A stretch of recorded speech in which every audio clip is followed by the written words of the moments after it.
The toy collecting community waited over 3 years for the release of the '89 Mezco Batman, and I found out about it about 6 months ago and got it at a discount. So we're gonna be reviewing that today. There has been some known issues with this Batman. It's not perfect by any means, but I got a secret little fix for it. So stick around for this review and watch as we enter the Open Please Batcave. Or whatever. Open Please Cave. Or just watch my intro. Now, 2023 has undeniably been the year of the Batman. With the release of the Flash movie, not one, but 2 Batmobiles. Watch that review after this one if you haven't yet.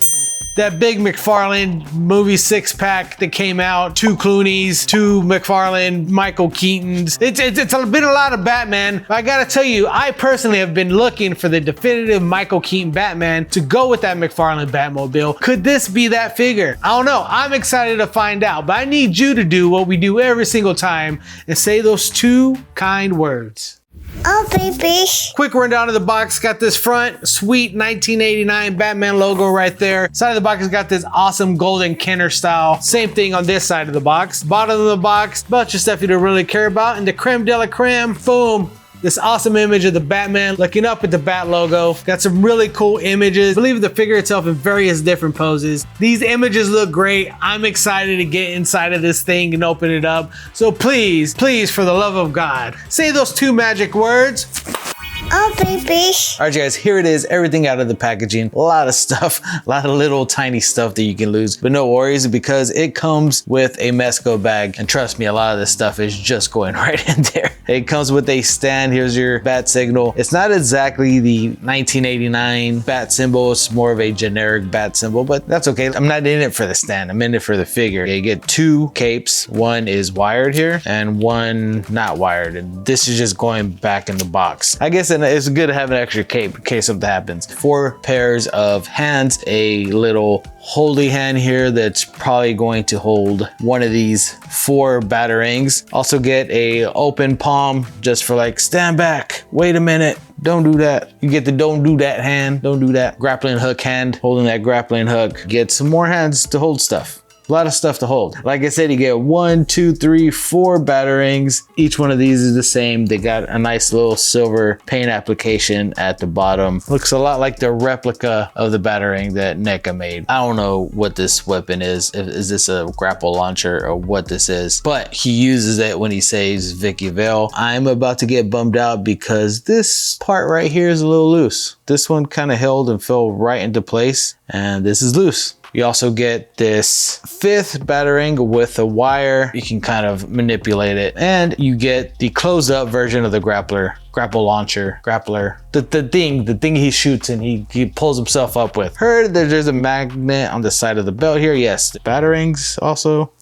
No, the batarangs did not. So, you know, put that in your plastic bag. There's no other places to put things on the belt, but they can only do so much, guys. Hey guys, it's me again. I'm popping in here. This is actually one of my first videos that I recorded. I went back and re-recorded some things just to like keep the energy up and to make a better product. You guys, I'm really enjoying making these videos and the comment and feedback that I'm getting from you guys and building this Open Please community. This is a new channel. I would like to get this channel monetized at some point because I do have a family. It takes a long time to get these videos put together, and you know, I have a second kid on the way, and so I want to make sure that I'm able to continue making these videos because they're fun for me. I want to make sure I still have time to be able to do that. So if you could, please do me a favor, subscribe if you aren't subscribed, and share it with your friends that you think might like it and get them to subscribe. I would love to get to at least 500 subscribers by the end of 2024 to 1,000 subscribers as soon as possible. For those of you guys who don't know, all of us YouTubers don't get paid off of anything really until you get 1,000 subscribers, and then even then you get paid off of like the amount of views. So little channels like this really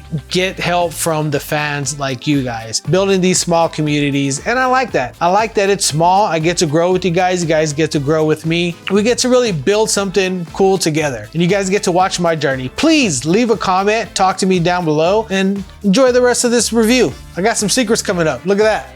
That's what we've all been waiting for. let's take a look at these heads. The first one, this is more of a stern Michael Keaton face. This one you have the damaged face. I think he gets into a wreck in the movie. Then you get a little open mouth Keaton face. And then you get this special edition little head, which has a little swivel mechanism that allows for the eyeballs to move. Kind of have to push it a little bit, which is great. You can get the little side to side action on there. This is great. This is really cool. A lot of great details on these. These are really cool. Now we're gonna go ahead and put the cape on. From what I've heard, there's a trick to it of folding the cape, then coming straight down over this. So I've heard it's not easy to get around. All right, so here's the deal. I don't want to break this thing, so I'm gonna go ahead and pause and cut to this with it on. All right, here, whoop.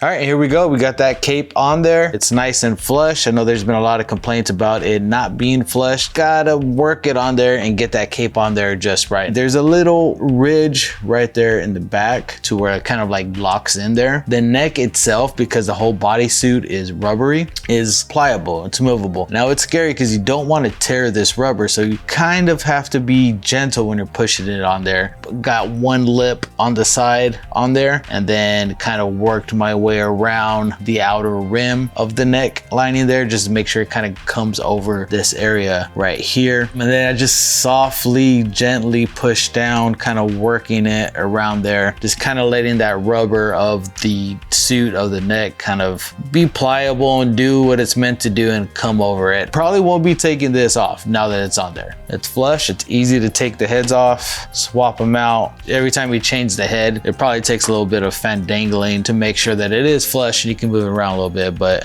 as you can see, it works great with each one of the heads. Easy and swappable. There's no pulling and pulling. I really like this. All right, update on the cape. I don't exactly remember what I said in the review. I'll figure that out when I'm editing, but I'm sitting here doing the posing segment and the cape just keeps falling off. Like every time I move it, or like the magnetic heads are cool, but they just, as soon as you hit something, you're trying to adjust, it falls off. So if you do like posing your figures, it's gonna take some patience that I'm running out of, but you know what to give me some more energy? Hit that subscribe button. I don't want to push it past what it's able to do. So as far as articulation goes, we'll move it around a little bit. I don't want to damage my figure, man. Probably get to about right there with the arms. I really don't want to push it any further than that right there. If you do get this figure, once you get it, you'll see how like soft and pliable it is. It feels sturdy and strong, but like, I don't know, it has a sensitivity to it at the same time, you know? Get a nice little wrist swivel. It's a good 90 degrees. Of course, you might not want to do that too much. You don't want to leave a crease on this rubber. Like, I don't know, I'm gonna treat this like a nice pair of Jordans and try not to get them creased, all right? We want no creases, no cracks. You get a nice little ab crunch. You don't get a full split. That's as far as I'm like willing to push it. My Batman doesn't do splits, all right? I've never seen Michael Keaton do splits. You get a lot of articulation right there on the knee, on that joint. On the body, it already has these like little lines and little details in the back. The back of the knee joint here, it already has these creases that are in there that would come from where, like, and so maybe that helps it have a little bit of pliability. I don't know. Maybe that went to the design of it and they thought that out. This suit's been lived in, which is pretty awesome. All right, you guys, so one of the known issues with this Mezco Batman is the body itself. It comes out looking a little bit dull compared to the rest of the parts of the figure. You can really tell, especially with, you know, one of the heads on it. But all it really is a powder that Mezco put on there as a protectant to keep this rubber bodysuit from cracking or getting messed up inside the packaging. But there is a secret fix, and here it is,